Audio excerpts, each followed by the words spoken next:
Welcome to Backyard Oasis, a podcast designed by and for older adults living in the beautiful Pioneer Valley of Western Massachusetts and produced in the tech studios at Greenfield Community College in Greenfield, Massachusetts. Backyard Oasis reaches out to older adults who seek knowledge to help them live more thoughtfully, healthily, and happily, who hope to inspire others with their ideas, and who serve their communities in the interest of the greater good. Hi, this is Dennis Lee. I'm calling this episode of Backyard Oasis Behind the Scenes with a TV Anchor. My guest today is Dave Madsen. Dave's been part of the Western Mass media since 1970. He started at WHMP in Northampton. He moved to do some other radio in the area, and then ended up on the tube to Channel 22 and eventually to 40. It's really amazing that he could stay in his hometown and the home area. It's really terrific. He claims he retired, by the way. They had a whole big thing. He retired from Channel 40. That's what he said. But he still shows up on Channel 40, and you hear his voice all the time. Dave, really, really nice to see you. Good to see you, Dennis. Yeah. Somebody tell me I've got the strangest retirement. Yeah, well, they made a big deal out of it, as they well should have. I mean, you're part of the community, and it was a big deal when you retired. But I'm thrilled for you that you're staying busy. So you started on radio. I want to talk a little bit about this. So you started on radio at WHMP, which I also ended up at right. one point. Yep. And we know a lot of the same people. We never worked together. We never actually worked for a company that paid us together. I think the only thing we ever did was in East Hampton, Massachusetts. There was a fireworks on July 4th, and we emceed that. The Kiwanis. Right. Yeah, I was in the Kiwanis for years. But we never worked together, but we know everybody that I know, I think, or just about, That is. It's a small world. Yeah, small world. So I want to know how you started on TV, and I'm interested about the fact that whether or not somebody said to you, Dave, you should be on TV, or somehow you just thought that I can do this. How'd that come about? Well, no, I was when I was at HMP. This is in the mid '70s now. I'd been married for about a year. We happened into a house, and I needed extra money. So I applied for a part-time job in the audio booth and running camera at Channel 22. And this was I think this was the spring of '75, and they hired me. And for that summer, and probably for the next 4 years on and off, I worked with them, and I did the Chalice Out Salvation, the Sunday morning mass that they do and they've done for years, the newscast, voiceovers, and all that kind of stuff. But over the course of that time, I got to meet a bunch of people, because back then it was locally owned. It was owned by Bill Putnam, and so I mean it was all local. And in '79, they had an opening for an anchor. Guy left and went to Hawaii, of all places. And I knew it, and I watched it, and I had applied for a reporter's job there earlier on, but I didn't get it. And so it was like, I was very happy at HMP. Doing the morning program. It was just everybody that we're all friends. I mean, we're like my second family. Yeah. And we should mention, because both of us worked there, we both, Dave and I think one of the reasons that I always have enjoyed knowing Dave, and I think it's probably back to him to me and me to him, we both really believe in community stuff. We liked, it wasn't just an ego thing being out. We liked being in the community and feeling a part of something. That was, and that was always part of my growing up with my mom and dad. They were always involved in the community. And when I got to HMP, Joe Fennessy and Tommy Hennessy and the DeRose family, another, working for local owners again. It instilled that in us, and it was part of. I didn't do it because it was part of my job. I did it because I liked it. Same with you. We liked doing it. Yeah. And I remember when I first was at HMP. I think the guys at the time thought I was doing it because of ego or something. And Yeah. I said to one of the guys who I liked, I said, just so you know, I'm doing it because, just like you just said, I enjoy being out there. You like people. And if I'm going to live here, I don't want to just get in the car after I do a shift and go home, I want to be a part in the community. Yeah. And you feel the same way, and that's why I think we kind of relate to each other when it comes to that anyway. Oh, absolutely. And, to me, it's one of those things that I look at. If any success that I've had, I think maybe 25% of it is because of what I did on the air. The other 75% is what I did in the community. Yep. Because people see you in a different light, and they go, well, he's involved in this, and maybe we'll watch.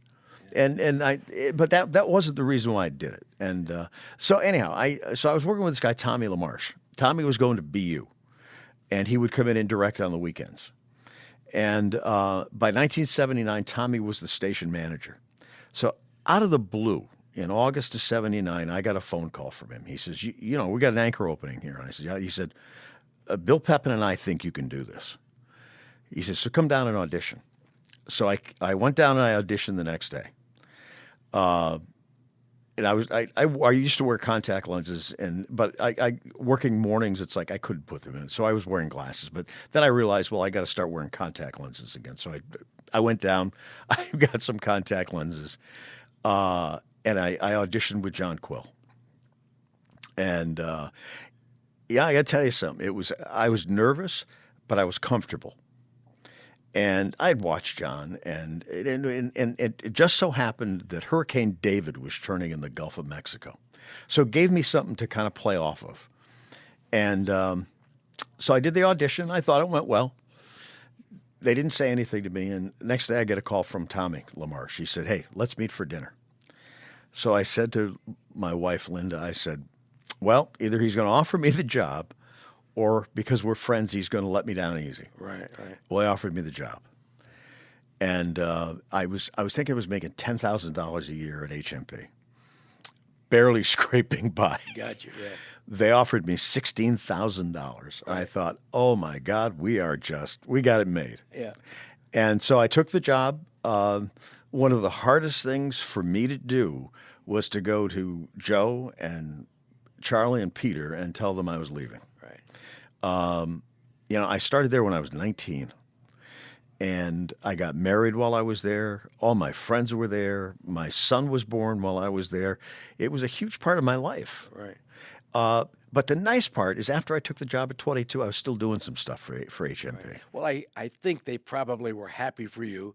They were sorry to have you go. Yeah. But obviously, you're moving up the ladder, or at least trying something new. Yeah. So they probably were, knowing Charlie, I think he would say, well, good for Dave. I'm sorry he's out the door, but... He did. Do you have any memories of the first newscast you did on the air? I do. I was going to ask that question, but I remember the first music I played on the air, on the radio, was Love and Spoonful, Summer in the City. My hand was shaking to start the turntable. I was terrified after the news ended. This was in New Hampshire. Do you want to explain what a turntable is? Oh, I know. That's right. What's a turntable, right? It goes around and you put record and That's right. 45s. Yep. Those are small.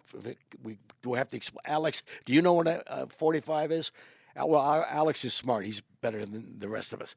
But so you know what that is. But I was terrified, but I remember shaking and starting Love and Spoonful. Yeah. I wondered if you remembered the very first day you were on the air as a TV anchorman. Yeah. I mean, I had rehearsed. I had worked at HMP and 22 doing run-throughs for 3 weeks. So I was working the morning shift, and then I was going in and working till 11 o'clock. Wow. So I left HMP on the 14th of September on our fifth wedding anniversary. I started at 22 Monday the 17th. And I was on the air with, there were two anchors. There was myself and a guy named Norm Peters. And the schedule that Putnam had was we worked 3 days on, 3 days off, because he always wanted to have a main anchor. And he tried to get NBC to do the same thing, and they looked at him and said, "What are you, nuts?" But it worked. It worked really well. So I anchored that first night with Norm, and everything went well. Do you remember the first story? I don't. Or the first few stories? I don't remember. It was because I was so worked up with just all the lights and everything else. But I do remember I went and I bought a beige suit from Sears. You still wear it, right? From the yeah, I wish. From the Johnny Carson collection. And so it comes to the end of the newscast, and Norm turned to me and he said, "Hey, they want me to introduce you and tell people about you." And he said, "What's your last name again?" Yeah. And I said, "It's Madsen, Dave Madsen." So he said, "And tonight we'd like to introduce our new anchor, Dave Marsden." Oh, jeez. So that was my introduction. Oh, oh no. And it taught me at that point, well, I think I always felt this way, is never take myself seriously. Take what I do seriously, but never take myself seriously. It was, and that was my introduction. Well, you're not like Ted Baxter. I mean, that's the stereotype of an anchorman. Yeah, comedic wise. Well, Norm kind of was. Okay. But a good guy, and I mean a real veteran. But it was just, and I never said anything to him. It's like, well, what's the point of correcting him? I figured if at worst I'd have to change my name to Marsden. So. That's a great story. Now, I know that there's so much more to being a TV anchor than the half hour that people see. So I thought we would kind of sneak around the corner over your shoulder in the studio. Sure. Can I tell you one story from HMP, though? Oh, sure. Go ahead. My first year, I was working a Saturday shift, 2 to 7. That was how I got hired. Yep. And Joe Fennessy had done basketball, high school basketball, and UMass basketball. And so he asked me, and he lost the guy who did the color with him. He says to me, "Do you know anything about high school basketball?" And I said, "Yeah, sure." I didn't know a whole heck of a lot about high school basketball, but all I knew is it paid $10 a game. So I'm a year out, about a year and a half out of East Hampton High School, Dennis. And so I go with Joe to cover an East Hampton High School basketball game. And I think I'm Mr. Big Shot.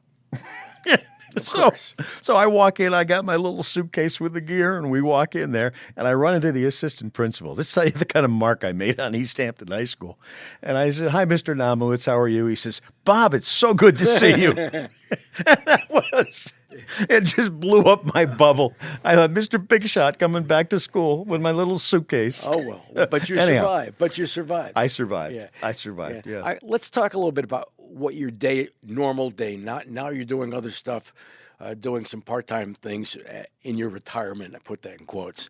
Yeah, I believe that. Anyway, give us an idea. So the average person probably sees you for a half hour, but has no idea what you have to do. So give us what would be an average day in the life of a TV anchorman. All right. Well, it changed a lot through the years with ownership changes.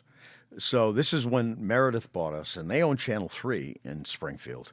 So when they came over to us in 2014 to 1300 Liberty Street, we had CBS, ABC, and Fox.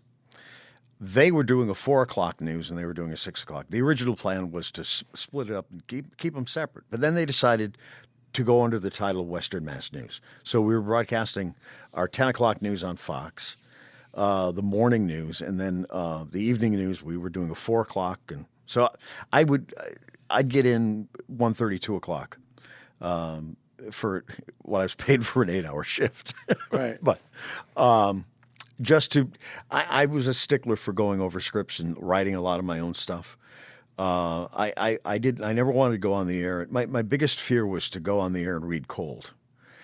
I lived up to that fear every now and then, but you're working with a lot of young reporters and young writers, and in many instances the writing isn't exactly. And I would change it to my style, and so I would go through every script. And so you didn't write the whole script. They gave you they wrote the script. Yeah, I wrote a lot of the reporters would go out and they would do their stories, right, and they wrote those. But I would write some of the stuff in between. And so I would do that until 4:15, and then we tape promos and things like that for the news. Then we go on live at 4 on CBS 3, and it's the 4 o'clock's now on ABC 40. But do that, then we do the show, the 5 o'clock on ABC 40. And then we do the 6 o'clock on ABC and CBS. So you're doing the same newscast over and over? The 4 and the 5 were, because they were on different channels. The 6 was always different. Then in between, I grabbed something for dinner, and I always, while I was eating dinner, I was always working and starting on the 11 o'clock. And again, it was just me anchoring it. So I was working with a producer, and we would tackle the show, and we'd go over what we want to put in the show, because I was also managing editor for a long time, so kind of overseeing the shows. And I enjoyed that, and I produced some of the shows too. It was funny because I remember the first time I produced a newscast and put the whole thing together. I found I took more pride in that credit than I did the first time I anchored, because it was I enjoyed doing that too. It's like I was never one of those who could just go in here, give me my script, and sit behind the chair. It's just I couldn't. I had to be involved, and Well, obviously something worked, Dave. it did. I tell you, Dennis, there were times after I started at 22, because I was having issues with my eyes and the contact lenses, and I wound up, my eyes got infected. And about 3 weeks into the job at 22 in 1979, I thought, I have made a huge mistake. I should have stayed in radio. But then it settled down, because in my first 3 weeks at 22, the second week or the third week, we had the Windsor Locks tornado. We had a snowstorm in October. We had the installation of Pope John Paul II. But it was all stuff that I was able to do, and my radio background helped me with it, because I could ad lib. And that I still to this day love radio. I attribute everything I have to radio, the skills that I developed, the ad lib skills and everything else. And it helped me along the way. And the sad thing now is there's really no training ground on radio for kids. No, that's true. There's no reason, and there's probably a morning show somewhere. Yeah. And it used to be you start at night, work your way down to become a drive person, but that's right now. I don't think that's there. I think it's very sad, especially for news too. Yeah, I mean, you look at the days at HMP with Ron Hall with local news, SPR with Cy Becker, Richard Lavanier at WREB, and all of these real veterans who were, they're old school. And I look at it, it's like you and me, we were kind of the gap in between them, and we had to learn from them. Derm Caldwell, Keith Silver, those guys. I was going to ask you later on about some of the people, and you worked with Jack O'Neill and Ray Herschel, good people, a lot of memories there. Let's talk a little bit about memories from some of the stories you covered. Which you mentioned a few when you first started, but what are some of the highlights of your career? Dave Madsen, this is your life. Well, my first exposure to breaking news was that Windsor Locks storm, the tornado. That was I can't remember what day of the week it was, but it was in the afternoon, about 2:00, and I sat next to Jordan St. John. I remember Jordan. Yeah, I do know Jordan. Yeah. And we lost power, which we always did on Proven Mountain. But I mean, a huge storm rolled in. That's in Agawam, right? That's in Agawam, on the mountain. Yeah. So I walked to the back of the building in the studio there, and they had two barn doors. And there's water cascading into the studio like you wouldn't believe. So then we find out, Jordan had a little portable radio. We're listening to TIC in Hartford about the storm that went through Windsor Locks and Pequannock, and it came up to Feeding Hills. And so that night we were on live, and on the studio floor was like 3 inches of water. It was. So there was that one, the 95 tornado in Great Barrington, and then, of course, the one in 2011 in Springfield. That one, I think I'm most proud of what we did then. We were on the air for about 6 hours straight, and that was my first taste of the impact of social media and how we use social media. What year people. Would that have been? It was 2011. June 1st, 2011. And people were texting us here. This is this here and this there, and it was just we use them as field reporters. Tell us what happened. What do you have any damage? What have you seen?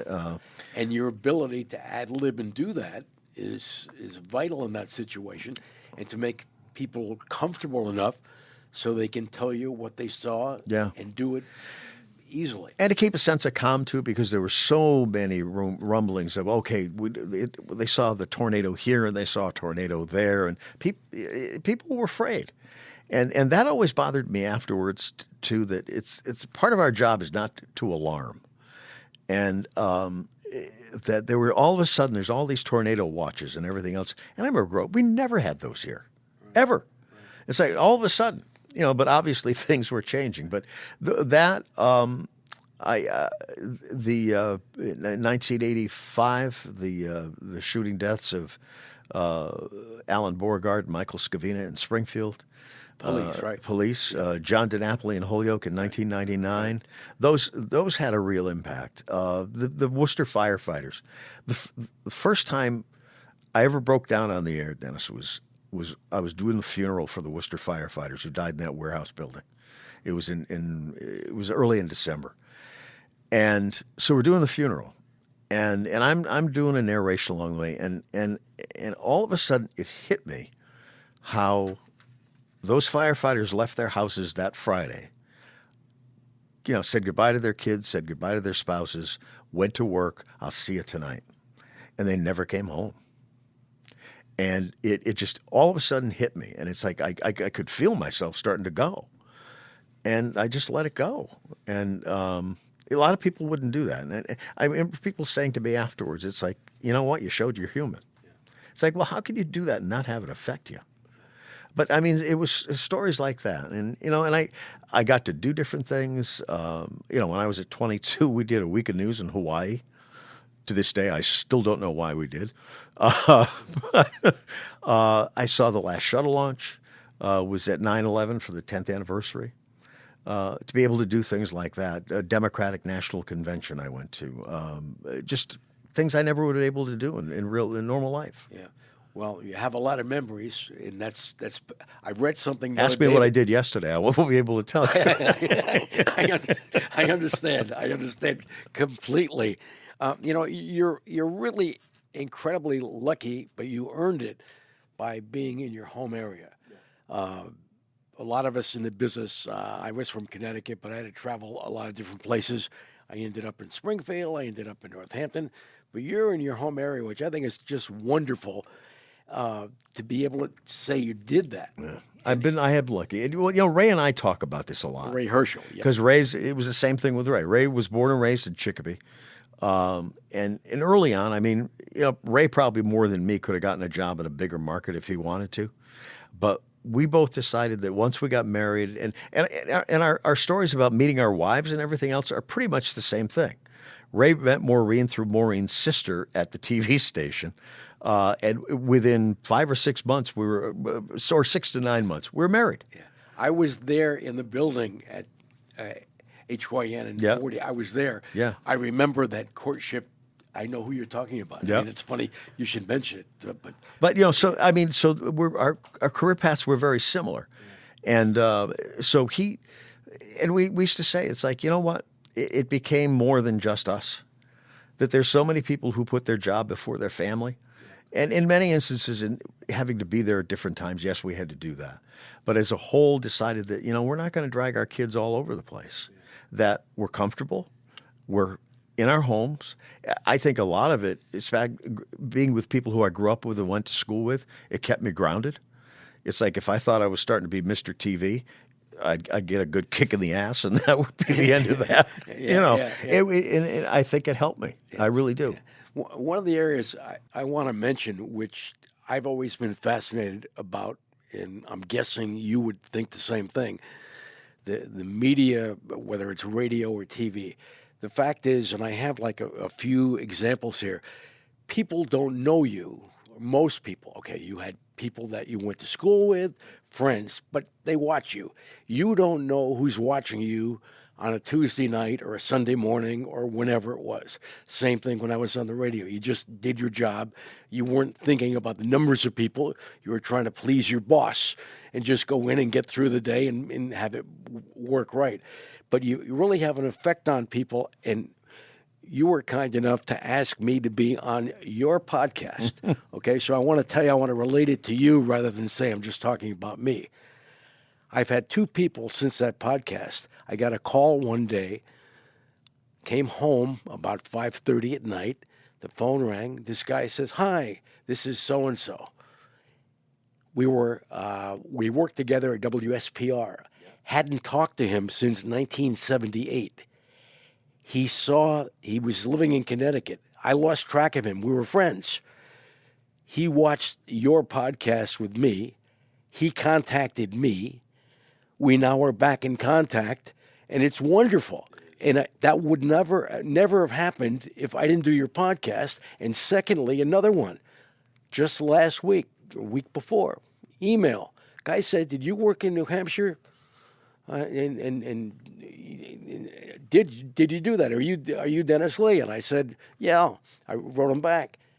I said, "How'd you find me?" He said, "Oh, I happened to see something on YouTube, Western Mass and Dave Madsen." I said, "That's incredible." I mean, two people that because of your podcast, you and I were just talking like we are now, very relaxed and just know each other. And that we're doing it by Zoom because it was COVID. Yeah, but I mean, isn't that wonderful? That it is. The magic of that. Well, it's podcasts. We talked about this before. They're the new radio. Yeah, and where you can do an extended conversation. I did one with Gary Puckett of Gary Puckett, the Union Gap. I met him at the Big E. Yeah, always liked his music. Yeah. And I met him at the Big E, and I got his email address because he wanted a copy of the show that we did.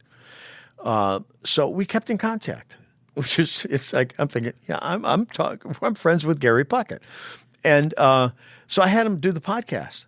So and we did video part of it, and I looked at it. The thing had 20,000 views, and it's like, whoa, it's his fan base. And who just follow him. But I you talk about when we did Reddit news and everything. I think you and I are very similar to the fact that I never thought of myself as addressing thousands of people. I always focused on one person. You're 100%. That's. I try to picture somebody, a relative, a friend that I was talking to. Yep. We both come from that school. And I think that's a key to success. I really do. It's like, it drives me crazy when, hi, good evening, everyone. It's no, you're in my living room. Yeah. You're talking to me. Yeah. Yeah. I have one other thing that's complimentary to you. I was in the diner in Florence, Massachusetts, Miss Flo's Diner. A waitress was working there. She's a school teacher, but she was working part-time for the summer. So one day she said, "What are you doing these days?" And I just said, just in passing, "Oh, I'm having lunch." Or, who are you going to have lunch with?" "Oh, I'm having lunch with Dave Madsen." "Oh, I love him. He's my hero. I love him." And she goes on for like 2 minutes. God. No, but I mean, the point is, she doesn't know you. She's never met you, but you made a connection with her. I said, "Have you ever met Dave?" She said, "I saw him once in Costco, but I didn't go up to him. I didn't want to bother him." I said, "Well, if you meet Dave, he's just a guy like everybody else is, and you'll like him. I guarantee you." She said, "Well, I'll keep that in mind if I see him in Costco." I hope, because to me, that's the ultimate compliment. Well, I thought it was when wonderful. Someone comes up. I mean, I thought it was wonderful. You don't know her. No. And you touched her, and you made a difference in her life. And isn't that something? Well, because you do go through spells. It's like, is anybody listening? Is anybody watching? And then something like that happens, and then you realize you do. And when I got through, the number of people I heard from was I was absolutely overwhelmed, because sometimes you just don't think. It's like, all right, I'm doing this, and but it does, and it taught me a lesson to never take that for granted, right? Ever.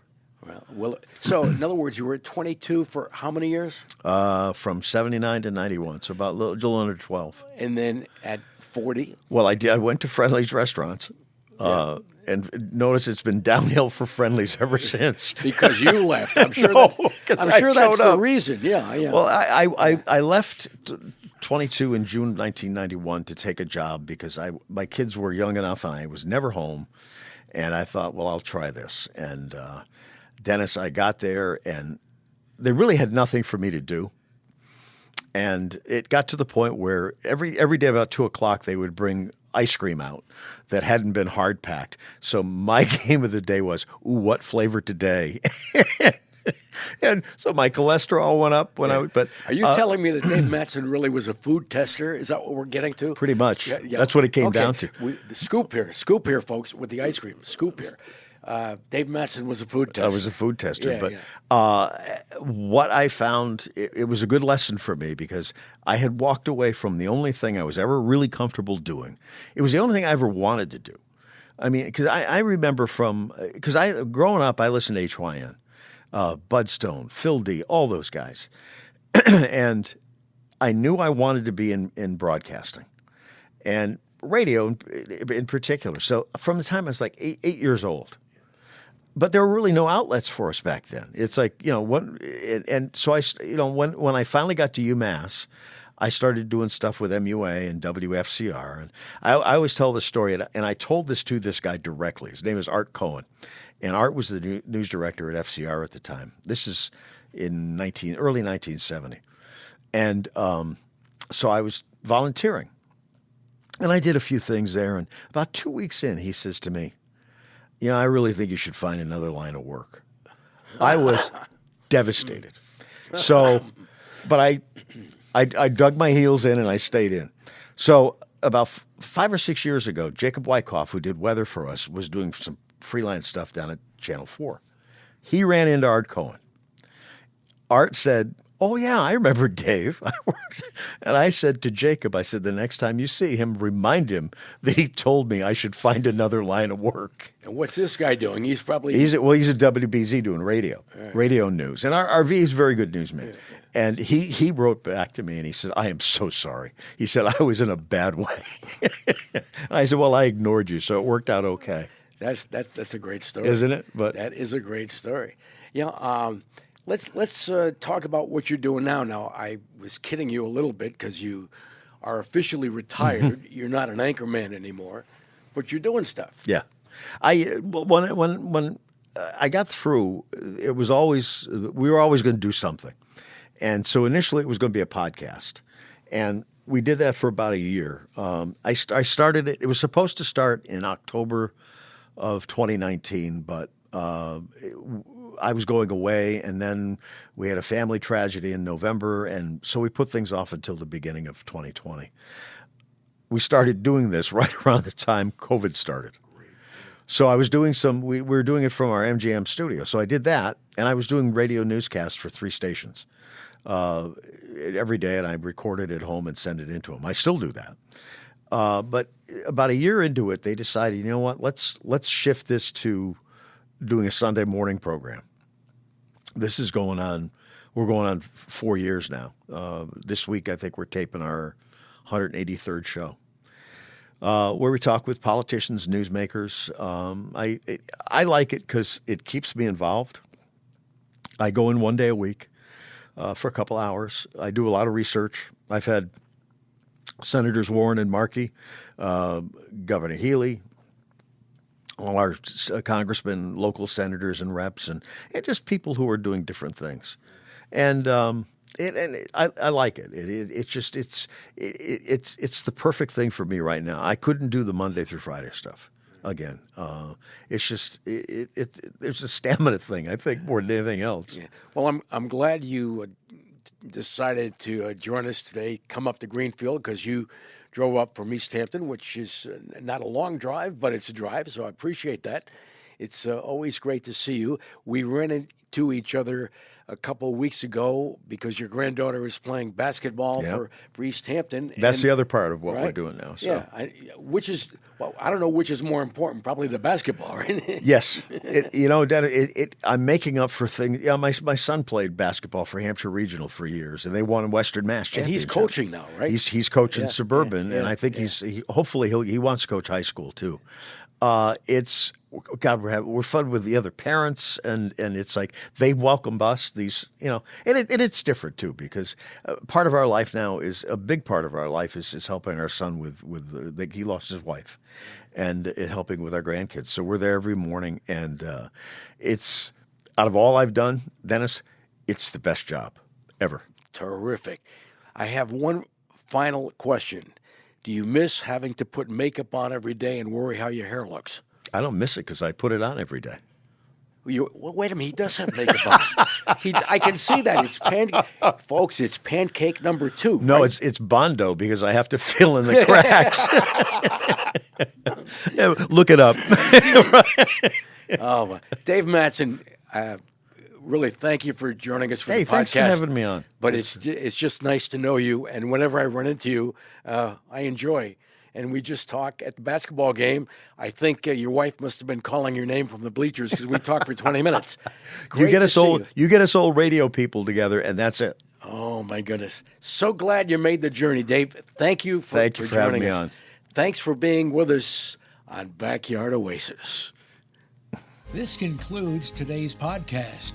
We're always looking for new ideas, so feel free to reach out to Judy Raper, Associate Dean of Community Engagement at Greenfield Community College at 413-775-1819 if you have an idea you'd love to share. Special thanks to the creators of Backyard Oasis, Denise Schwartz, Chad Fuller, Dennis Lee, and Christine Copeland. Have a great day.